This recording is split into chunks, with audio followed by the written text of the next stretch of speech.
Hello, everybody. Thank you for joining us once again on another Image Review Live. And as always, I have Jaclyn here with me. How you doing, Jaclyn? I'm doing very well. Happy to be here.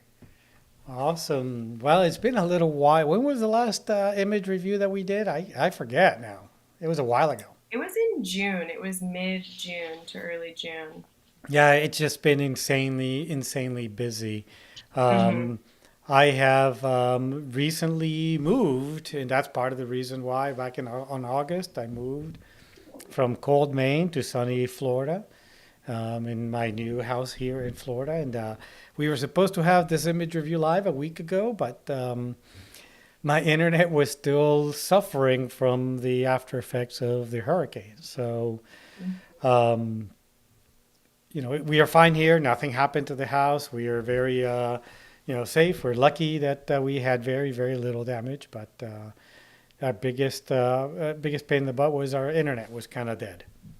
But anyways, well, good to see you guys. And we have a lot of images that people have sent in. We have images from, I believe, 13 people. 13 So, people. as you guys know, what we do is we're going to go do one image per person. And then once we go around the whole list, we'll go back and do this a second image per person if we have time. And we're going to start also from the bottom and then move up in the alphabetical order because typically we start from the A's and go down to the Z's. So this time we're going to start from the T's going up. Anything else, Jaclyn, before we get started? I'm just really happy that we're putting this on and happy that you have Wi-Fi once again. Um, and yeah, I'm really excited to discuss these images because we've received a really incredible lot of images this month, as we do every month, but there's a lot of variety as well. So it's going to be a good discussion. And, the cool thing about this is that more than 50% of people, or at least 50% of people, sent us kind of before and afters as well. Hmm. So we can see the raw file, without any edits, and then what they ended up doing to the image afterwards, what Hmm. edits they did. And I know there's a bunch of people that after we had to cancel because of my internet issues, um, they sent me a message telling me they were disappointed they couldn't join us live because they were doing something or Hmm. whatnot. Um, but they were going to catch up on the recording afterwards. So, anyways, why Hmm. don't we get started? Okay, the first image we're going to take a look at is from Todd Paris. Like I said, we're going to go from the bottom up. Todd, starting with Todd, and this is an aurora, obviously, Hmm. and Kennecott aurora. I wonder where Kennecott is. Have you heard of Well, Kennecott before? Todd lives in Fairbanks, if I remember Right. correctly. So I'm assuming somewhere in Alaska, Yeah, probably. I mean, that's my guess. And probably. Yeah. yeah, yeah, I forgot that. That's a good memory. You remember that he lives in Fairbanks. Yes, because I'm Todd so was jealous of all the photos that he has from his backyard of just amazing wildlife. Yeah, and Todd came with us to Costa Rica, right? Yeah, earlier Yeah, this year. yeah, that's right. Pretty cool. So yeah, he does get to see these auroras quite a bit. Fairbanks is a very cool place to actually see auroras, and Right. this is kind of cool because I do like this type of image where you have a foreground element with the auroras. Just having the auroras by themselves, it's kind of neat, but I think it's always better to give them a sense of place. Hmm. And this one's a little unique because oftentimes when we do that, whatever we have in the foreground is all silhouetted. And here we do have some light coming through, which is kind of cool. And this almost looks like some mining town or something like that because you see some conveyor Mm. belts in the background, which is kind Right. of interesting, makes the image that much more interesting. Um, you know, i- and I know again, when you're shooting auroras, oftentimes we're shooting long exposures, talking 5 to 15 seconds, sometimes even longer, depending how bright those auroras are. Which means that most of our background is always going to be silhouetted. But I kind of feel like I want to, because we're seeing a little bit of detail with these lights. I almost feel like I want to see a little bit more detail in the image itself, in Hmm. that foreground, not having so much darkness in there. Because if you look at this, at least a third of the image is, black without any detail Hmm. there. I can almost see a tiny bit of detail. It looks like there's a road there in the foreground. So I would like to see a little bit more detail, even if what that means is that you have to do two exposures and do some exposure blending afterwards. I wouldn't Hmm. want the foreground to be completely lit up like it was daylight or anything like that, but I would like to be able to see maybe a tiny bit more detail, especially since we have these lights in there. And again, this big expanse of black is just adding, I think, taking a little um, too much space in the scene. And I see that David Brecht here Hmm. says that Kennecott is Right. Wrangell and Elias National Park. Pretty cool. Thanks, David, for Eastern looking that up. Alaska. Yeah, thank you, David, to be our mind as we're trying to do other things. So appreciate you looking that up. Yeah, pretty cool. Do you have any comments? Yeah, really cool. I really agree with you. I either want to see more of the, I thought it was like maybe a house and a staircase off of the house and such. But I want it to feel a bit more intentional or more of like rather than competing, that it's kind of adding to the mystique of this beautiful kind of home and then the aurora above it. So I almost inclined as well to want a lower angle closer to these lights. I really like how it was framed in theory with it taking up this portion of the right side of the frame, and then the aurora is really beautifully curving to the left. I'm curious, Juan, if you would also be interested in seeing, like, I would like the roof of the house to not intersect with the aurora, and so I'd like a lower angle so that you can see that full curvature of the aurora, and you have this Mm-hmm. kind of harsh line, like the sharp lines of the architecture, whatever that building is, and then this soft delicateness of the aurora, and you can kind of juxtapose those next to each other and have a really strong image. Yeah, I mean, I guess that doesn't bother me as much, that intersection Mm-hmm. between the building and the aurora. But I have a couple comments here. I was looking at the details. This image was shot 5 seconds long, which is kind of cool. Kind of short Mm-hmm. for a for an aurora. So that means these auroras were pretty bright. I do love Really these bright, I know. vertical lines on the aurora. Those actually make Mm-hmm. the image for me. But to talk going back to what we were talking about, trying to get rid of this big expanse of black. I'm gonna do a little bit of a crop here just to see what this is going to do for us. If we can focus in more on, you know, this part of the image that to me is kind of the most interesting part of the image, Mm-hmm. um, and bring us in. And, Yes. I think this works. I think this is a lot stronger because now our primary actor, which is the aurora, is really front and center. The Mm-hmm. building is now becoming, less important. We don't have that much big expanse of black in the foreground as we had before, and our eyes are really drawn to the aurora and these lights that are, vertical in the scene. It makes them that much more interesting. So I think just cropping in a little bit. I may want to get rid of some of these lights down here, just because I think they become a little bit distracting, especially as they touch the Mm-hmm. edge of the frame. Leave Mm-hmm. these guys up here, but maybe get rid of the ones down at the bottom just to make the image a tiny bit cleaner. But I think I that agree. zooming in a little bit, really makes the image have that much more impact. I agree. I really like the light coming from whatever that building is, up closer to the aurora. But with that crop, I agree. The it gets a bit distracting at the edge of the frame. Great job, Todd. Cool. Yeah, absolutely. Okay. Very cool. Steve Nimzik. And Steve actually sent us a before and after. This is a shot that he took at wonder what time of day this was. This was in the morning, a sunrise shot, long exposure, capturing a little bit of that motion in the water. And let's look at the edits that he did after that. Oh wow. Yeah, I mean, look at the power of editing. How much detail Yeah. he was able to extract out of that image, out of that file. That's pretty cool. Look how nice and sweet that light is as it's coming in and wrapping around this Mm-hmm. tree that's in the foreground. Mm-hmm. Um,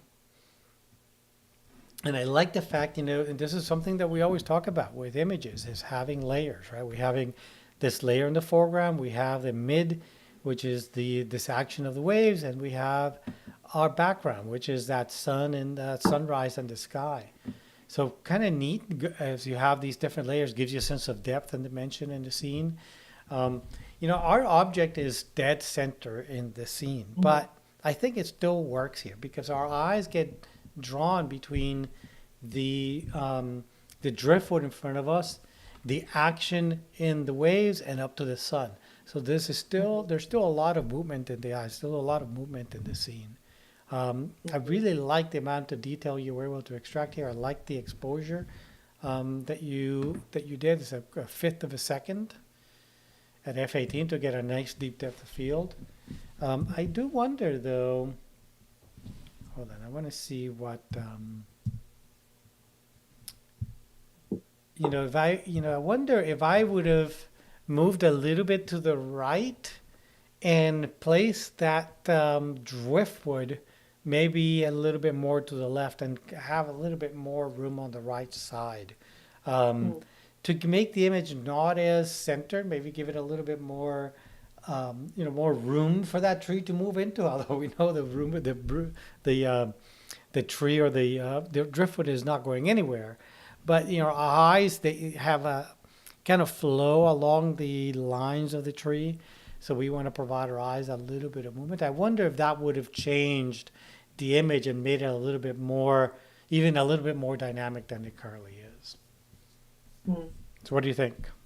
Yeah, I really love this image, and I appreciate when people send, their unedited files and then their final edits to us too, because it does really emphasize the power of editing.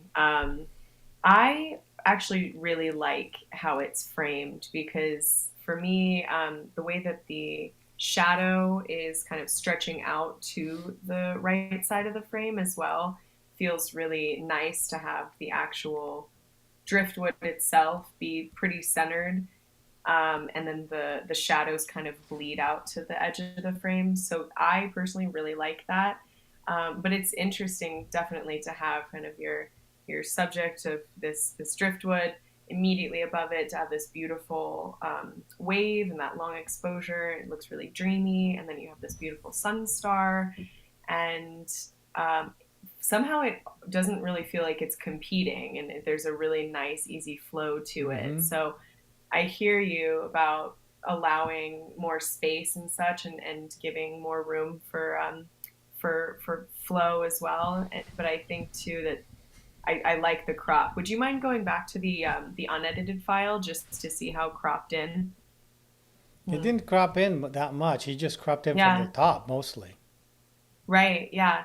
Yeah, I really enjoy this image. I enjoy the soft light, and yeah, that's awesome. Yeah, not that drastic of a crop. Great job, Steve. I always love seeing Yeah. your work, especially your waves, or you know what you're doing with beach photography. Yeah, Steve has really gotten into the waves and he's gotten Yeah. the formula down pat for sure. Yeah, absolutely. Okay, so let's take an image here from Sally, and she sent us two images from Maine. She was telling me that colors have really started to show in Maine, which is kind of Mm. really shows very nicely on this image. Um, Wow.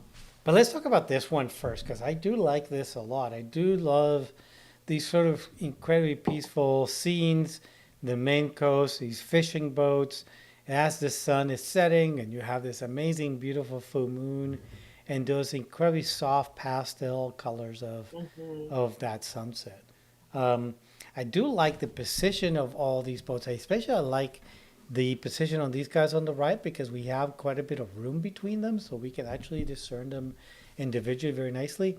These guys over here are a little bit more crowded, but still, I think it works. I think they don't seem like they're not getting lost between one and the other. Part of it is because you have in distinct colors between them, and you still have nice separation and the different colors that overlap between them. So I think it still works pretty nicely. The only um, uh, little nitpick that I would have is, and I'm sure you guys have heard me talk about this, many, many times, is room on the right hand side here. See how close that float is on the right hand side um, to the edge of the frame. We definitely want a little bit more room there, especially since we have more room in the back. We always want more room in the front than we want in the back, and these boats are all pointing one direction. We know they're not moving; they're all tied in at an anchor, but we definitely want a little bit more room on the right. But I do love. I'm a sucker for these type of scenes in Maine. They're just such a tranquil, beautiful. I can almost smell the ocean by Hmm. just looking at the image. What do you think? Yeah, I definitely agree. It might be difficult for our viewers to see. I'm looking at the stream now that our heads are kind of right Yeah, in front I of that can right. I can get Can rid you of move us. us? There we Yes. go. Get rid of us. Get us out of there. Yeah. Yes, I would give just a bit more breathing room on that edge of the frame. So I know Sally is tuned in right now. If Sally, if you haven't, or if this is a cropped image and you have a bit more room, for me, all I would do is just give a little bit more room on that right side of the frame and a little less on the left.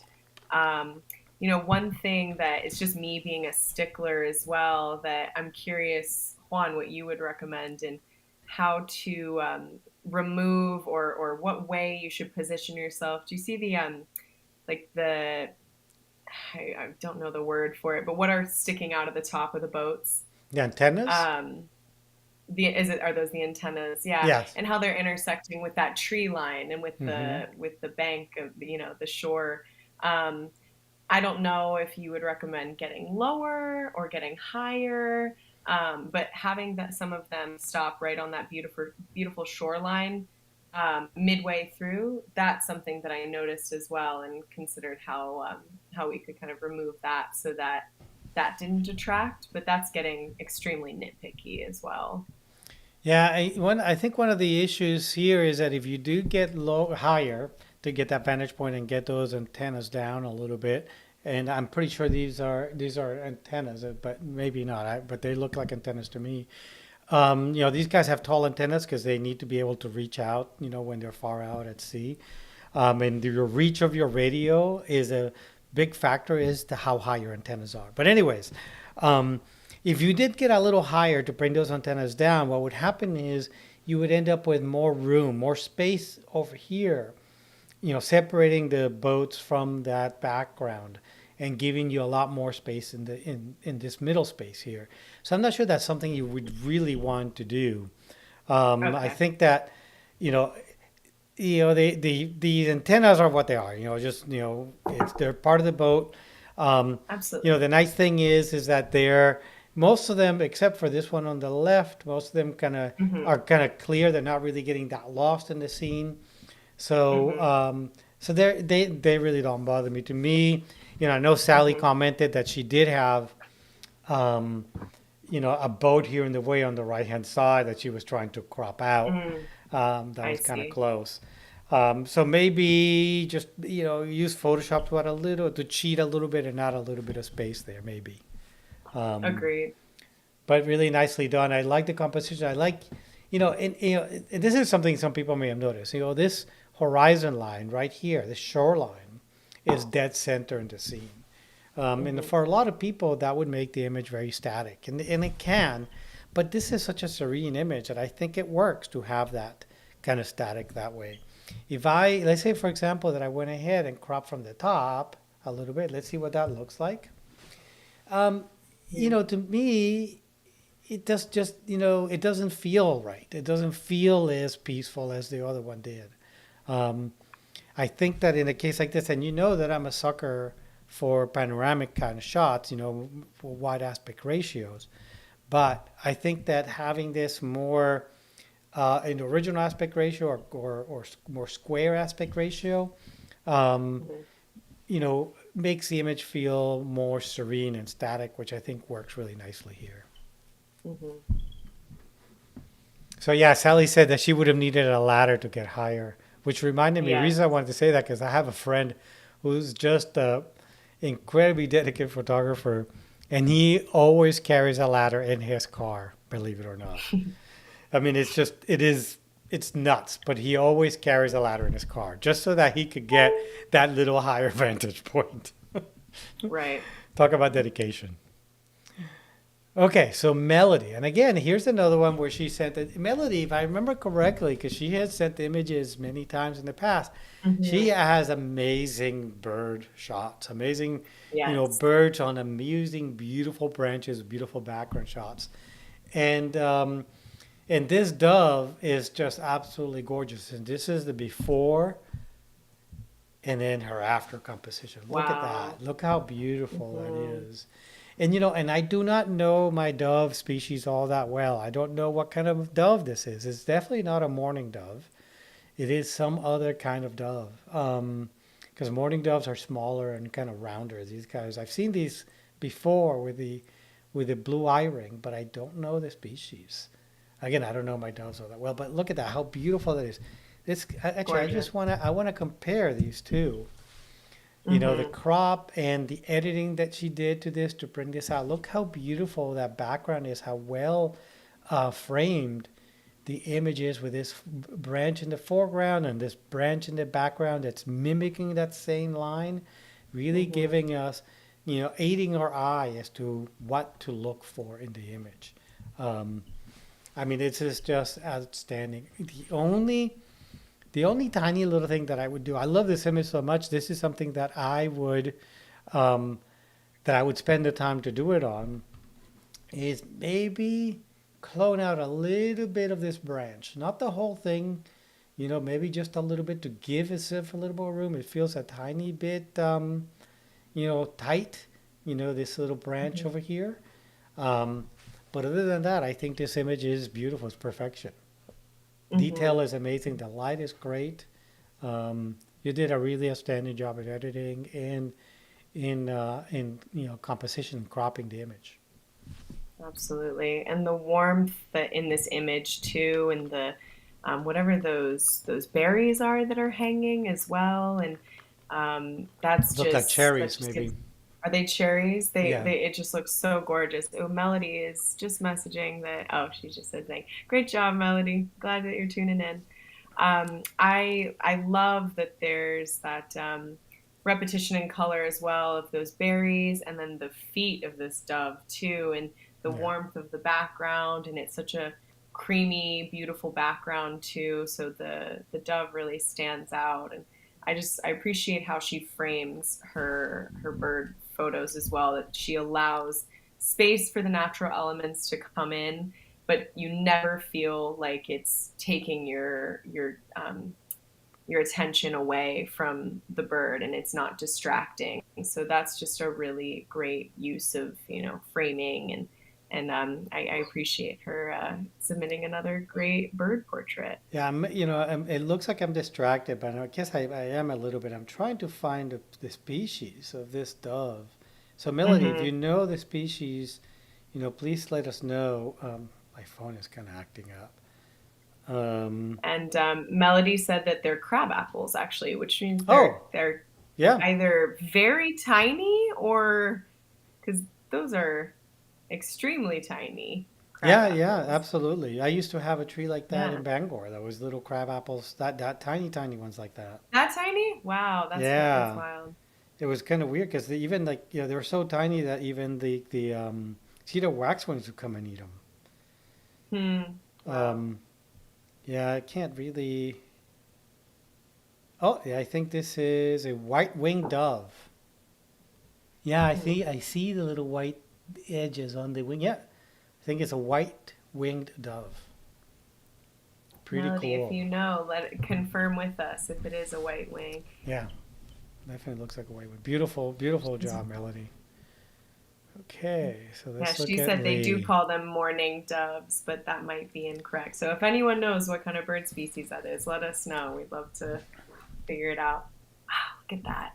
Yeah, this is Got a beard. Lee. It's like Santa Claus. I know. This is Lee. Lee was with me in Katmai shooting brown bears, coastal brown bears, and um, this was probably taken somewhere in Brook Falls, most likely, just by looking at the angle of the shot. It went up. Just amazing capture here with this. Mm-hmm. Um, Looking to see, oh, this is a JPEG that it didn't maintain the data for the file. I wanted to see Mm-hmm. what exposure she was shooting at, because I wanted to see what shutter speed specifically she was using. But, it does look like this is a day where the light was actually pretty low.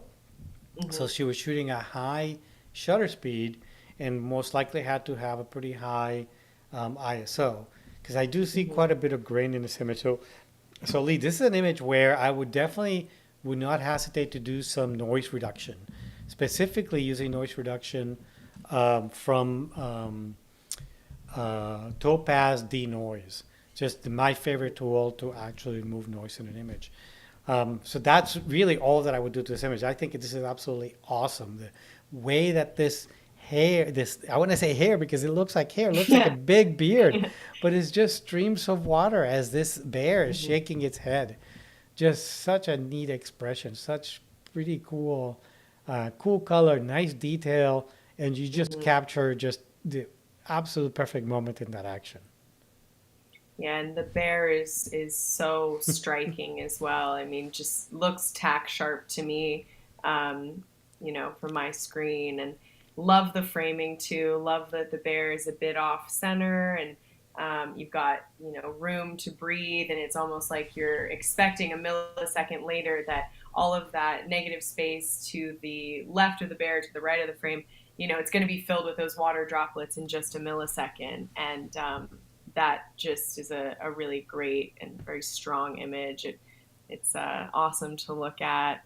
If you have not submitted this image to anything, I would absolutely do so. Yeah, I love this. I would hang this up now. This is something that, when I was in Katmai with you just last month, I was hoping to get a shot like this too, that, them shaking in the water. So I'm very envious.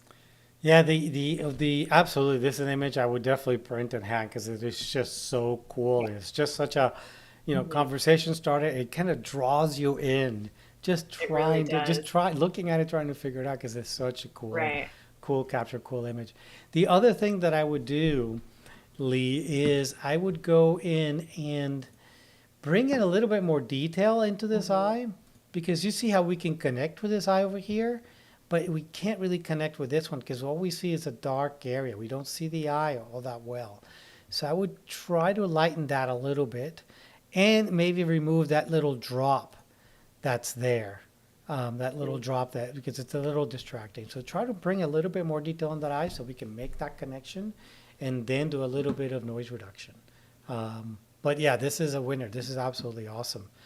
I think Absolutely. this is, yeah, definitely well worth the trip to Katmai for this image. Um, and I hope, Lee, that this this also made worth our getting stranded on a little plane in the middle of nowhere because we were fogged in worth it. Because this was probably the day that we did get stranded on that little plane. All worth Okay. it. Yeah. Okay, let's take a look at image from Ken Erickson. And Ken Erickson was with me just recently in Alaska. The trip that I tell people that will ruin you for eagle shot, because it is just the amount of interaction with between the eagles. And I'm not sure this was on that trip or not. Maybe it was. I don't know. But just amazing interaction between these two eagles. Um, I think there's a little bit of things you could do here to improve the image. I think that if we look at the top of this eagle and as well as the top of this other eagle over here, that white is a little overblown. And I'm not sure if that's because of the processing or of the exposure. Hopefully it was because of the processing, not the exposure. And you can go back in and try to recover a little bit of that detail because this area here is just pure white, same as this area over here. So I would try to bring in some of that detail. Make sure you don't bring that or dial up that adjustment a little too high. The other thing I would do is I would try to bring back down a little bit of the shadows on the eagles. Right now, it feels to me that you may have pushed out the shadow slider a little too much and brought out too much of those shadows. So what's happening is that you're flattening the light. So the light looks really flat and it doesn't give you kind of that depth and dimension. These two animals look like they're pressed against each other. And we want to be able to see a little bit more depth and dimension. And by bringing back some of those shadows, you may be able to get that depth and dimension back in there. But other than that, just an amazing interaction between these two. You can see, these claws of this eagle that has the back to us is like coming in straight at the other eagle and gonna grab it by its heart and bring it down on top of these really sharp muscles Yeah. down at the bottom. Hmm. Very, very cool action shot. Yeah, I think that this is an awesome moment to capture. And I know that there's just a plethora of moments like this on your Inside Passage workshop. So I'm sure that he has a lot of cool images of this interaction, even these few moments.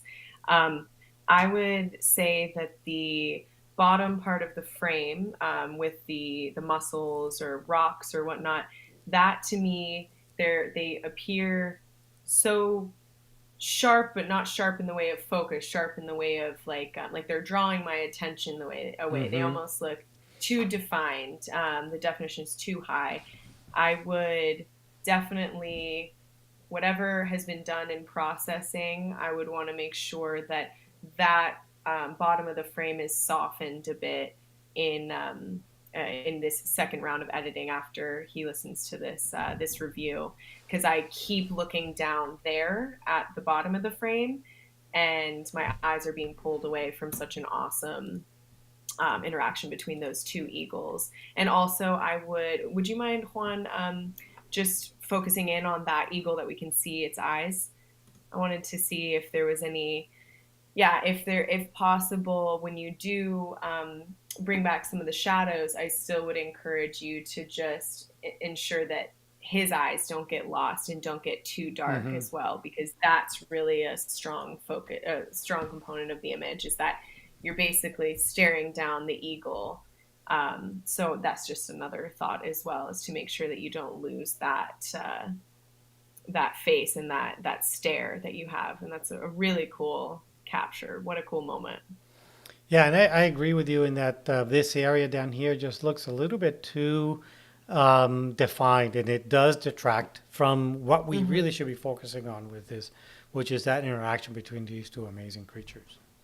Agreed. Yeah. I mean, it's a really great image, and the shutter was so fast that, their wings and everything are just frozen right in that moment. And you can see maybe that they've had tussles before as well with other eagles. You can kind of see that some of their wings have been injured, and I think it's just an awesome natural image and great moment to have captured. So awesome job, Ken. What do you mean? All eagles are not perfect? They don't have all the wing, all the feathers intact and whatnot. It's that kind of neat because when you see Right. these eagles at a distance, the Yes. tail and the Hmm. head just looks pure white. But yeah, Hmm. look at these Hmm. tail feathers. They're dragging themselves in the mud across mud flats, Right. catching stuff. So they just look a lot dirtier up close than they Right. are in than they Embrace the seem at a grittiness. distance. Yeah, embrace it. It's just Yeah, part of what they're all about. absolutely. Yeah, it's really such a cool moment. Here's another before and after, and this is from Jim Saylor. Mm. Um, so this is the before, and that's the Oh, after. wow. It looks like Cool. he mostly did a crop. Not sure if he did much editing beyond that. Just yeah, but look at that. And when you look at the first image, I bet you didn't see this mountain goat initially, because it's kind of blending in with all of this Hmm. really wide areas in the scene. But when we look at the crop, this guy Hmm. comes out a lot more, and I think he did do some editing. He did tone down the highlights a little bit because these highlights are not as bright in this image as they were in the other. Hmm. But I think you still need to do some more, Jim. You need to bring in, corral or control, I should say, those highlights a little bit more because we're losing some Hmm. detail here. We're losing some detail on both of these mountain goats. And these animals are just so spectacular. We want to be able to see them and see that first, see that detail on both of those. Hmm. And also, there's some detail lost on the rocks as well. So you probably want to bring in some more um, dial down the highlights a little bit more, or even the whites to try to bring some of that detail in there. Other than that, I Hmm. think this is a spectacular shot. It's nice, um, nice interaction here. You can see this one at the top, this mountain goat at the top, kind of Hmm. climbing over the ridge, kind of approaching the one that's laying down, resting on this rock over here. We have this background which adds a lot to the scene as well, gives us a sense of place, and gives you that depth and dimension to the image that I always keep talking about. That gives Hmm. you that, you know, makes those animals kind of pop out of the page. And I like that diagonal line we have in the frame as Hmm. well. It really allows your eye to travel along the image and see all the different details, all the different textures and patterns that we Hmm. see on this image. So nicely done. Yeah, absolutely. I really appreciate whenever he submits to our reviews, and I myself really struggle with mountain goats and bighorn sheep and things that are kind of typically high up, and maybe there's some things in the way, some natural elements that are between you and the subject, and this to me doesn't feel busy. There's No. multiple No. layers to this framing, but it doesn't feel busy, even with that the tree, the branches pretty close to that top right mountain goat. I still feel like with such the whites that it's not competing or Right. distracting. So I think that that's really awesome, and I love the framing. I love the way that the rock goes from right to left, and I think that was an awesome shot. So thank you, Jim, for submitting. Yeah, I think that tree really anchors it in and gives you the pop of color I that do we are too. missing everywhere else. So I think it works really nicely with that image. But I would encourage you to try to bring out that detail in these really white parts in the scene. Hmm. Mountain goats are one of those things that are just really difficult to photograph when you have bright sun because they are so white and their coats are just so bright that you got to make sure that you pay attention to those whites and that you don't overexpose them because it's easy to do. But very nicely done. I like Yeah, that. good And job. Janet Schill, she also sent us before and after shots of kind of pastoral, if you will, fall or beginning of fall shot along a fence. And this is the before, and that's the after.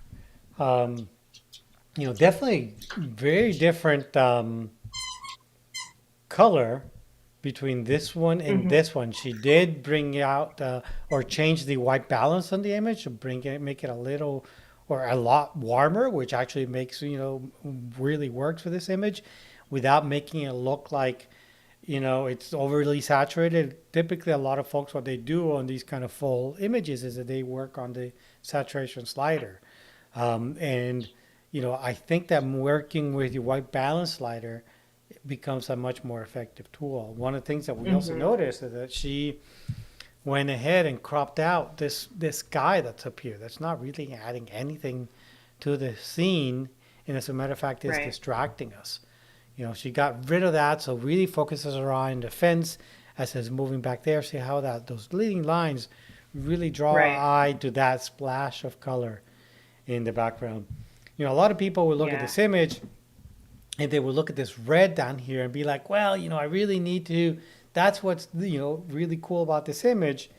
And, I would say no. I think that this color down here at the end of the fence is a lot more effective because it follows those lines of the fence and your eyes are kind of following that line. Um, And even the foliage at the top kind of has this Right. diagonal feel to it.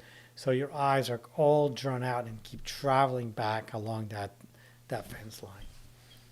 Um, Yeah, I definitely agree. yeah, Yeah, the nicely color, the done. I foliage like. at the end of that. Sorry, the foliage at the end of the fences are is perfect, and that leading line is so well done. And yeah, I really like the framing too. I don't think that it's too busy at all with like competing of tree trunks and fence or anything. I really like that framing that it's coming from and ends kind of in the center frame. So awesome job. Very nice. Again, I like the when people give us those before and after shots too. Oh, and Me too. this It's such one, a good reference. oh, this is Oh, another nice. I one know who from. took this. I know Um, this shot. you know this shot? So, yeah, this I was do. in Katmai again. This is from Dennis Gowan. He was with us in Katmai back in September, just last Hmm. month, where we had just an incredible trip. And this is, one of those shots where you're sitting along the bank of the river, and you have these amazing, beautiful bears just Right. casing the river up and down looking for salmon to catch. And this is his before. Oh, sorry, this is the before, and that's the after. He Mm. basically did just a little bit of a crop here. Little crop. Um, Hmm.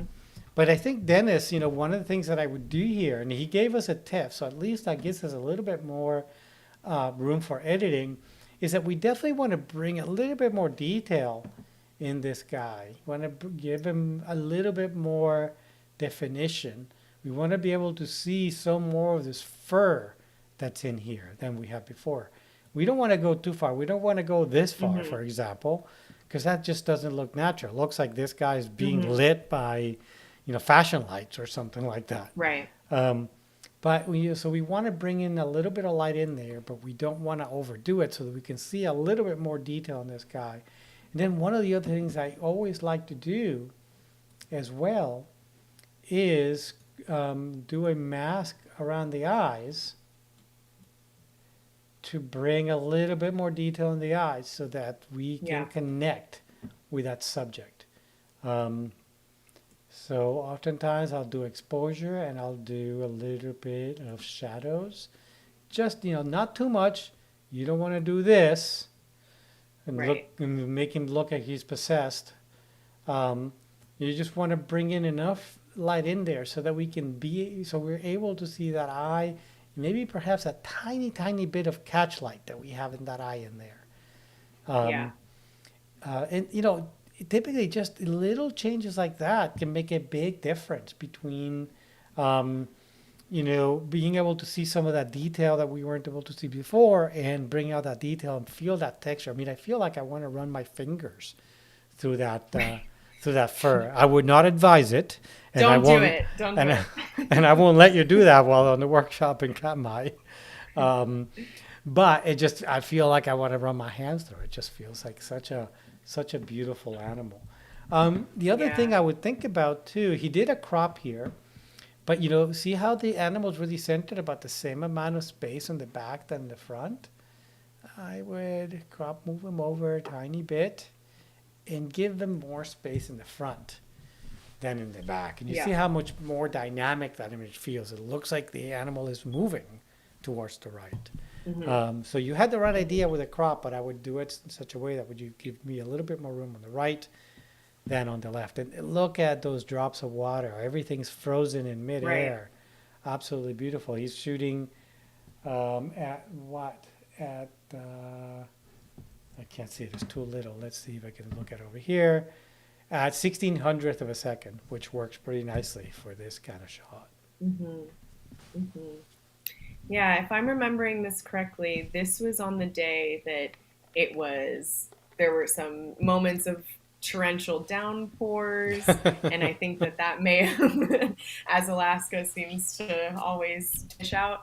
And I really like that how that lends itself to the texture in the bear's coat. Then the fur is like Mm-hmm. is kind of dreaded almost, or it's wet and it has that texture, as you were saying, that you want to just pet it. You want to run your fingers through it.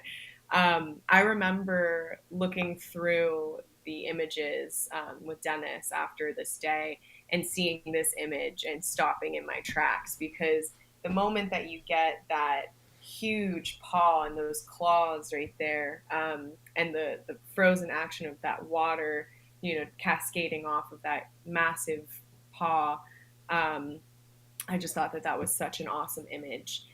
One thing that I did notice, Juan, is when you were looking at the image before you put it in develop mode, it looked darker.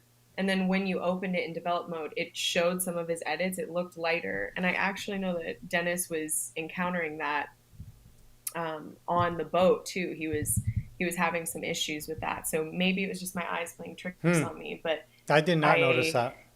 So I yeah, mean, I we're had looking noticed at it that. before and the after. So I don't know if that had something to do with it. Yeah, perhaps, but I just yeah, I think that it looked like when you opened it and developed, his edits did apply, and I know that that was something that he was experiencing on the boat, and also other PC users were experiencing. So, not sure if that's something that other people have experienced as well, and maybe you guys can give us insight on that. But this image alone, just how we're looking at it now, um, I think is so stellar. Dennis, I'm so stoked that you got this image. It's like that alone, I think is worth the trip, because that this image is so strong. So one thing that I can think of that may have been happening there is that he, depending on how you have Lightroom set up, it could be that it's loading just the embedded preview. So when you're looking at it in the grid mode, in the library mode, Hmm. you're looking at the preview. But when you go into develop, then it's rendering in Adobe Color, which Okay. may change the look of the image. So that may be what he's encountering. I'm not sure. I know he was having Okay. a number of issues with his computer, so I can't Right. remember, this particular issue that he had. But I just want Right. to point out something here. Look at the fuzzy ears. I love those fuzzy Hmm. ears. I want Hmm. to grab those. Don't do it. Don't do it. Don't do it. They were so cute though, and especially like the cubs that were a year or two old, and Hmm. they just looked like little brown cotton balls. They were so cute, but those paws. It's I think it's deceiving from the image too. I mean, that's as big as your face easily. Okay, so we have an image here from David Stern, and this looks like a green heron. Just Wow. my absolute favorite type of heron. I love green herons. They're just so neat. Um, does look like a green heron. It didn't have any indication here. I think the only, I mean, I love the perch that it's on. I love the light that's coming in on the bird. I love the subtleness of that dark background. It does seem to have a little bit of lightness around it, which makes it really Hmm. pop out. Um, I think the colors are a little bit, you know, tiny bit saturated for my liking. I would like to bring it Yeah. down a tiny little bit because these blues look really like a royal blue, really bright royal blue, which is, I've never seen a green heron with that type of blue on them. Um, so I would, maybe tone down that a little bit. But other than that, I think it's an absolute stellar image. I love Yeah. this image. I love the angle. I mean, and I guess it's, I'm a sucker for green herons, just like I'm a sucker for red foxes. It's like, um, so they're just such cool birds. And for me, they're Yeah. kind of the more elusive herons because they tend to shy away quite a bit. They don't like to be out in the open as much, and you try to get close, and they scatter a little bit pretty quickly. So, um, nice capture, really nicely done. I love this. I love the sharpness of it. And I love the fact that this background is so Yeah. um, complementary to the image. Really makes that bird stand out. So David is joining us live now, and he did confirm it's a green heron captured in Costa Rica on the San Juan River in 2006, heavily cropped, and Topaz saved the image. So thank you for offering that insight. I love how I hear a lot that people go back to images that they took Yes. maybe in the past that they thought were not usable, and Topaz makes them more usable these days. But I have been able to photograph some green herons with you, Juan, in Costa Rica as well. And seeing this image, I at first did not think it was a green heron because of the bright, rich royal blue colors that we see. Would you mind zooming into his head as well, the heron's head? Yeah, I mean, it's so striking and beautiful. And um, I don't necessarily think that it's a problem. I don't see it if I were just looking at it that it seems heavily oversaturated because nothing else seems oversaturated, but maybe some bird purists might complain. But David, this Are you calling me a framing bird is purist? Is that so what you're doing? no, not at all. But maybe you're calling yourself a bird purist. But I think the framing is so awesome. Especially knowing that he captured this in Costa Rica, where the foliage is so dense. He's really isolated this subject so effectively. And I don't know if maybe that's also that Topaz did that. Maybe that the I don't think that that's necessarily what can be done with Topaz. The background would become No. that creamy and isolated. So wherever you found this shot, this is so incredible. And that perch, the branch that this bird is on, is really strong as well. And I love it. So great portrait, David. Thanks for offering that insight into the image. Okay, we have a few images here from David Rectia, and and beautiful. Where is this? Let's see if does he have? No, he doesn't have. Doesn't give us a hint at all here as to where this was taken. But beautiful waterfall. I love it with the color in the foreground. I like the fact that you included that in the foreground. A lot of folks would go to a waterfall like this and almost shoot it straight on and not look what's around it and how you can use Yeah. those elements in the to aid your composition to frame the image and add that color um, into the scene. Nice long exposure here. This is what 2.5 seconds, which works really well. A lot of folks think that when you're photographing waterfalls, the longer the exposure, the better, and I 1,000% disagree when people say that, because what happens is you start losing definition on that water, like on this area here. You will Mm-hmm. start losing definition there if you have a really long exposure. So, Mm-hmm. 2.5 seconds is typically my go-to exposure when I'm shooting free falling water like this, when you're shooting at what's called a true waterfall. True waterfall, Mm-hmm. this is a true waterfall because you see how the water is just free flying in the air. Versus, if you were a waterfall purist, this back here would be more of a cascade as the water's tumbling over areas. Mm-hmm. Um, so when you have free falling water, it's when the water's moving at its fastest. So 2.5 second exposure is my go-to exposure to get that nice balance between creaminess and texture in them. When you have water that's tumbling over rocks in a cascade, you may end up going even maybe faster shutter or longer shutter speed um, because the water's moving slower, and you may want that little longer shutter speed.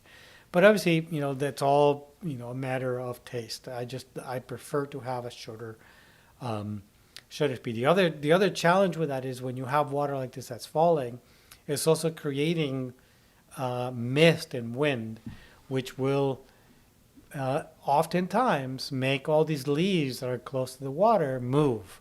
If you Mm-hmm. have a long exposure, you're going to have trouble with those leaves. You're going to get some motion blur on those leaves. So that's another reason to keep those shutter speeds as short as possible. So you did a great job here, David, in making sure all this stuff is nice and crisp. All these leaves are nice and still. You still have beautiful water coming down, nice rich colors. I love this darkness area back here as well, Me which too. really gives you that sense of depth. Right now, I bet you have a pretty small, actually, no, it's an f6.3. You're, quite a bit of a distance. You have a nice deep depth of field here. Um, but I think that in this case, because you had that nice deep depth of field, the image would tend to Mm-hmm. feel flat. But because you have this area being darker, that gives you a sense of depth as well. You can use, Right. um, tonality as a way to help define depth in an image, and that's what works here really nicely. You have this bright foliage in the foreground. You have your waterfall, and then the dark. Again, those layers that we talked about earlier. And by having those different tonalities, gives you a sense of depth as well. Very nicely done. I love the fact that the way Totally that you agree. cropped it, the water going off to the left. Look how we have more room on the left than we have on the right as Hmm. well. And the crop. You see this log down here? You didn't crop in and didn't bring it, which a lot of people may do. We'll go like this, Right. um, which makes the image, kind of more, uneasy by actually making sure that you have a little bit of room there. It makes the image feel more whole. The edges look better. Very nicely Right. done, David. Yeah, David, that's amazing. With this, if you were to crop it as Juan, as you just kind of tested, it feels more compressed and stagnant, and it doesn't allow, the way that the water is moving towards that left side of the frame, and then the tree, the fallen tree as well. It just beautifully kind of allows your eye to flow with where the waterfall is flowing. Um, and I love how David frames his landscape images and his any of his portraits really. He's done a few waterfall images that I've seen, and I just love how it doesn't feel kind of staged or that he maybe was a few minutes before he took the photo, he was cleaning up leaves and such, and trying to clean the frame. Like, he just lets nature kind of be and speak for itself.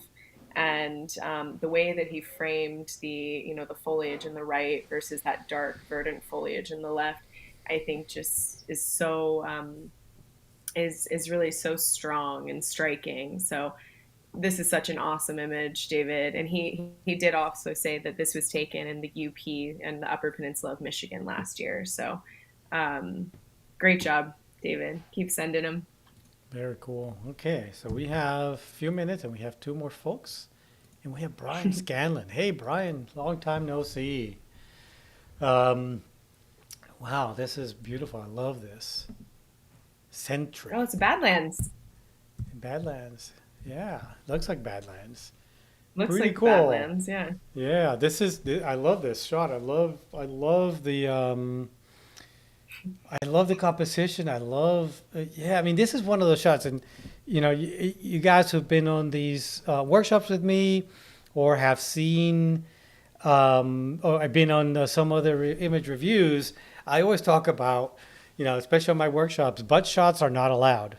There are exceptions to that, but butt shots are not allowed. Typically, when an animal is starting to walk away from you, is the time to stop shooting. But there are exceptions to that, Mhm. and this is, a prime example of that exception. This is very cool. You can actually, I feel like I'm the bighorn sheep out there looking over this amazing, beautiful landscape in the Badlands Mhm. with all these striations on the Mhm. on the land features out there.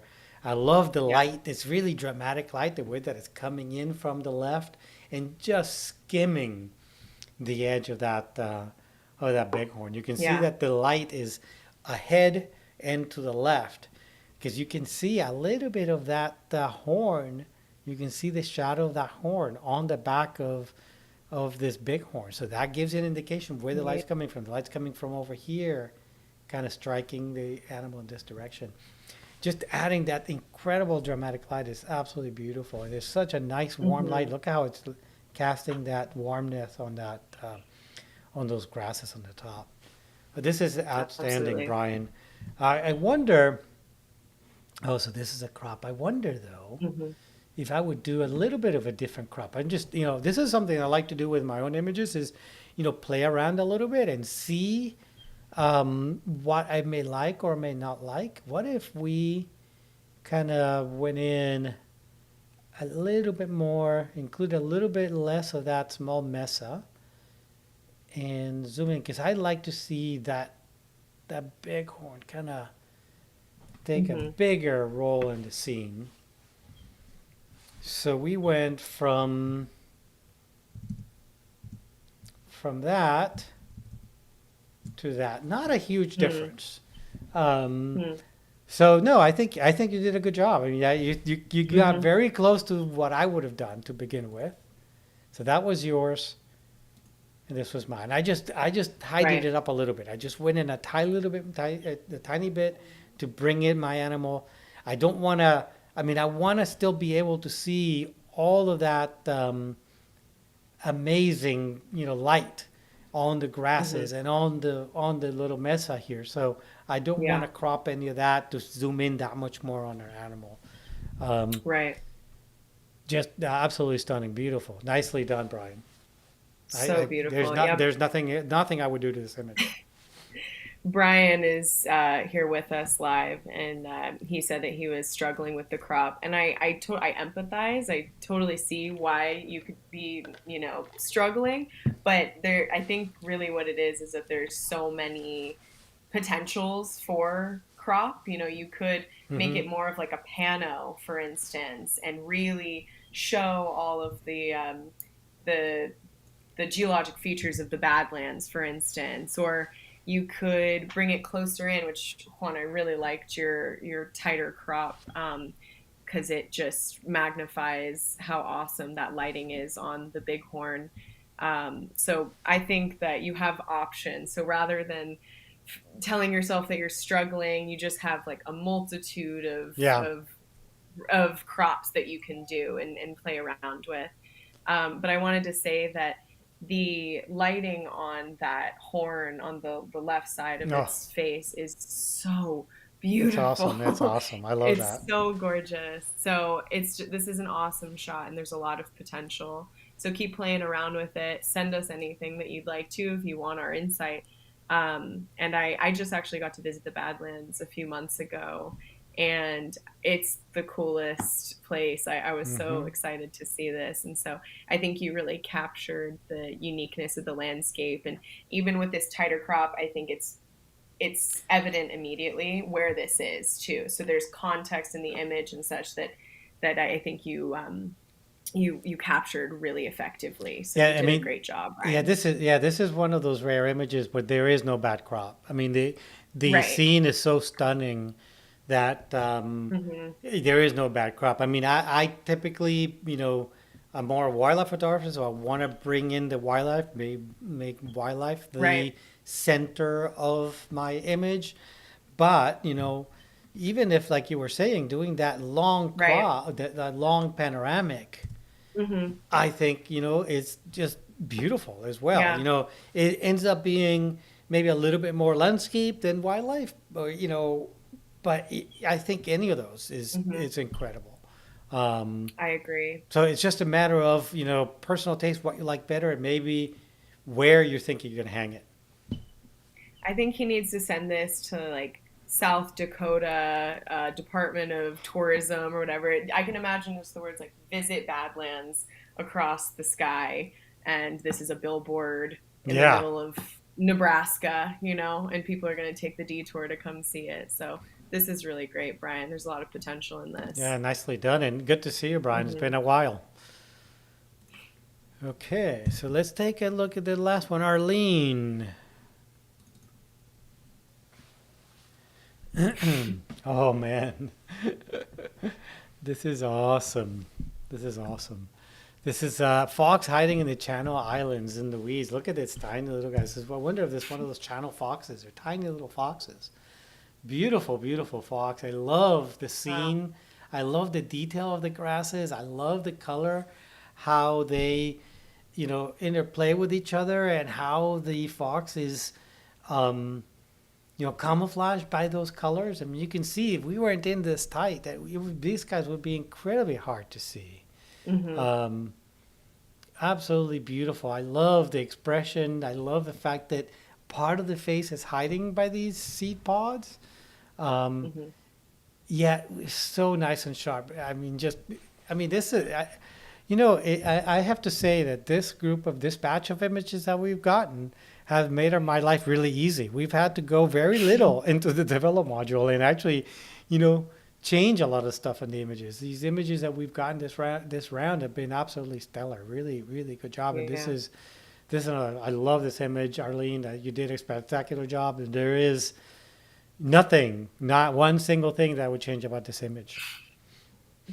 I just How want many her to times have I take me said to that the. this time? Yeah. I know, exactly. I just want to go travel with Arlene and go to the Channel Islands. I've always wanted to go. I want to know how she got the chance to go. I know she has a science background, and I know a lot of scientists who get to go out there, but the photography opportunities out there are amazing too. So, really great, Arlene. It doesn't feel busy necessarily, even though some might think that with this framing, if you were there in the field and you saw this opportunity, but you saw that there was uh, plants and foliage in the way and in front of the fox, I still really commend you for taking the shot because it's very strong and I love Yeah. the greens and the whatever those kind of warm like pinkish hues are or brown hues. It all works really well together with the fox and it doesn't distract. It really amplifies the Yeah, this fox's image fur and reminds me of colors. that timber wolf image that I have of a wolf in British Columbia hiding amongst all the Mm, trees as well. Has that same mm, feeling of, these very shy, elusive creatures kind of peering into your mm. world, trying to figure out what you are and where you are. And Right. Arlene is, she was one of the ones that emailed me saying that she was sad that we didn't hold the session last week because she was going to be gone. She was going to be traveling out to Madagascar right now, but she said she was looking forward to watching the stream afterwards when she got back. So, folks, that's it. That's all the images that we can have time to go through today. We're going to have another image review live in on November 18th. Did we say? 17th, November Yeah, 17th, right when Juan gets back from his Antarctica trip, which he leaves for in just a few days. that's right. I'm going to be heading out to Antarctica in South Georgia in just a couple of days, and we'll be down there for 26 days, something like that. It's a very long trip. And then Hmm. get back, and just a couple of days later, we're going to do image reviews live. And that image review live is going to be done with my good friend David Swindler, um, Hmm. who is going to be with me as well in Antarctica. So that'll be cool for us to do Hmm. that image review live session together. So make sure that you look out for that and that you upload images to our link to make sure that they are um, in the review session next time. Make sure that you upload those Hmm. images to the upload link that we provide. And was there anything else you wanted to cover, Jaclyn, before we go? I did, yes. I wanted to also let our viewers know that so we have some really exciting workshops in development right now. I just got back just about an hour ago from 5 days on the Oregon coast doing some scouting. So we're developing a lot of really awesome domestic trips for 2023 and 2024. And we also have some workshops that are already on our website. So you guys can head out there to see, we have Cuba, we have Botswana, um, we have Alaska, multiple locations. But one really exciting opportunity is that we have just one spot left for a male participant to Botswana 2023. So if anyone is looking to go to Botswana, you have a final chance to do that. It's a really exciting trip. We're going to be going to Victoria Falls. So we'll go to Zambia, Zimbabwe, we'll go to Botswana, we'll go into Namibia and South Africa. And specifically, it's a male shared cabin seat because in the bush camps, participants will have to share for that portion of the trip. So anyone who's listening, if you'd like the opportunity to come photograph some amazing safaris, awesome wildlife, big game out in Africa, come on and join us in June, end of May into June 2023. Sounds good. Well, thanks a bunch, everybody. Thanks, Jaclyn, for getting everybody here, and look forward Absolutely. to seeing you guys on the next session next month. Thank you, Take everyone, for joining. take care, folks. See you soon.